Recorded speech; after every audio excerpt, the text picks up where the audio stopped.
Knowing Luca, he wouldn't want us to focus on him. He wouldn't want us to focus on the sadness of his death, but instead focus on the blessings that God gave him so many years on this earth.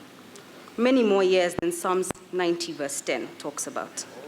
He wouldn't want us to focus on the happiness in our lives. He would want us to appreciate each other and focus on our future. He would want us to stay united and be proud of the man that he was, talking about his feats to our children and our children's children. We will miss going to the house and finding him seated in his favorite seat, having his cup of tea accompanied always by a sandwich, with the telly on tuned to gospel music. But we have so many wonderful memories to hang on to, and that is what we should and ought to do. Today is a celebration of a great man, not mourning of a fallen hero, and that is what we would want everyone here present to acknowledge. A man known as Henry James said, "Sorrow comes in great waves, but it rolls over us, and though it may almost smother us, it passes and we remain." We mustn't allow sorrow to smother us, because we are sure Luca wouldn't have wanted that. He would have wanted for us to remain in the hope that we shall meet him up one day in the land beyond the sky.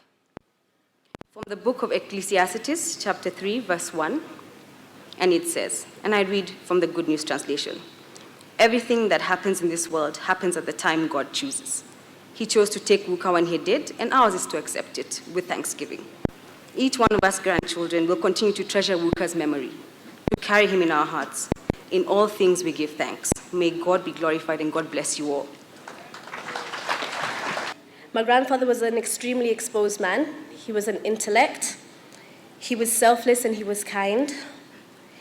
And honestly, we were just in awe every time that he spoke. He was an educator, not just to ourselves, but to all those that had the pleasure and the honor of being around him. Luca always said that his grandchildren kept him young at heart, and with that, he used to show us off to all his friends, and we were really proud of that, and he was extremely proud of us. And for that, those are memories that we do cherish, and we will cherish for the rest of our lives. Luca, I can tell you, we will continue to make you proud. We will always remember him for his infectious laugh. He was an admirer of dogs, an advocate for equality, a lover of music, and most importantly, a patriot for our beautiful Kenya. One thing I'm most certain of from the bottom of my heart is that he's gone to a much better place, one deserving of a soul as precious as his. Luca, you were my role model, and I would do anything to sing with you one more time or just to hear you laugh. We thank you for all the beautiful memories and lessons that you left in our hearts, which we will cherish forever. Your guidance and unequivocal love will console us through to the end of our days. We will always miss you, and we love you, Luca. He was a great leader who was caring, generous, and a family man. For us, our fondest moments with Luca was during Christmas, where we'd usually spend a couple of nights over in the evening, and he will tell us stories that we remember till today.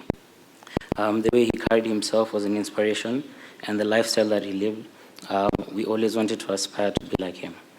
I know when we live today, we'll always remember to cherish the memories and never forget the love, happiness, and laughter he brought to us.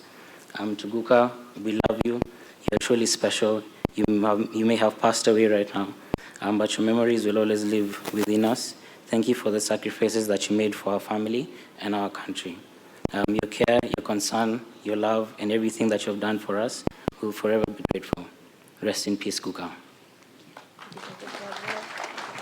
Last September, we spent the whole afternoon looking at your memorabilia, photos, keys to all the cities that you've been honored, and I learned so much from your past. But my favorite was making pinky promises with you that we would spend more time together. But it was not to be. Because heaven has called you, God always takes the best. Though you have left us, my love for you will remain alive, and I will carry you in my heart. The memories are shining brightly, and your legacy will survive in the things you taught me and the love you showed me. I will miss your gentle humor. I will miss the warmth you always extended to me. I will treasure your memory forever until we meet again. He adopted many responsibilities of the homestead from an early age. And at a time when girls were rarely being educated, my brother encouraged me to go to school. My brother Wanyoike married Hannah Muthoni Kamau, a great woman, a woman that even last weekend he lamented missing. Together they guided the extended family with compassion, love, and generosity. And this generosity was not just in terms of money. He genuinely cared for his extended family. The late Hannah Rubia was a teacher, and she and my brother deeply understood the importance of education. Wanyoike went as far as personally chauffeuring me to school to ensure that I stayed on course. Driving long distances to deliver children to their education continued into the next generation. In 1971, when my husband, dancing karaoke, was unwell, Wanyoike and his son Robert drove me and my daughter Jerry all the way to Highland School in Eldoret. My brother willingly stepped in to help, and in 1976, after my husband passed away, he continued to encourage me to educate all my children. Wanyoike never abandoned the homestead, even after his parents passed away, nearing almost 100 years of age. He did not just see this as his duty, but it brought him much pride.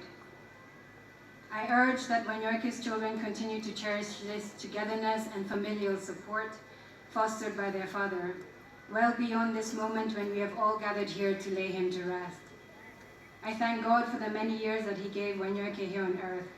I will miss the occasional visits that he paid me from time to time, and I thank his children and family for having shared him, not only with me as his sister, but with the people of our country and as a symbol for the fight for freedom around the world.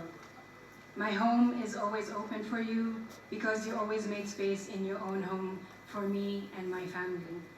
Rest in peace, my brother, your sister, Paris Wanjiru Kariuki.